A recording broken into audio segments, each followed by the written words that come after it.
Sa réputation est en jeu. L'avenir d'une profession l'est aussi. Uber, le leader des VTC en France, appelé à rendre des comptes. Ses responsables sont convoqués par la secrétaire d'État à l'égalité homme-femme, Marlène Schiappa, aujourd'hui, pour s'expliquer sur les accusations qui se multiplient contre ses chauffeurs, suspectés d'agressions sexuelles aux États-Unis, mais aussi en France.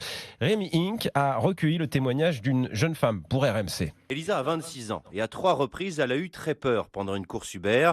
La dernière, c'était en septembre dernier. Il a commencé à me parler de son sexe, des questions très intimes auxquelles j'ai refusé de répondre. Qu'est-ce que j'aimais comme position sexuelle, par exemple. Et là, on passait par des petites ruelles dans Paris que je connaissais pas. Et j'avais vu qu'il avait enclenché la fermeture automatique des portes. Et j'avais qu'une envie, c'était sortir de cette voiture. Elisa signale ce chauffeur à Uber qui répond rapidement avec un mail d'excuses et un code promo pour les prochaines courses. J'ai l'impression qu'il y a une sorte de curseur parce qu'il y en a qui ont subi des agressions qui, elles, se sont fait rembourser les courses. Des histoires comme celle d'Elisa, Anna Toumazov en a recueilli plus de 600. Avec un mot-clé sur les réseaux sociaux, elle a libéré la parole de ces femmes et elle attend beaucoup de la réunion avec le gouvernement. Uber qui se positionne en disant « nous sommes contre le harcèlement », vous l'avez déjà fait en fait, pendant des années.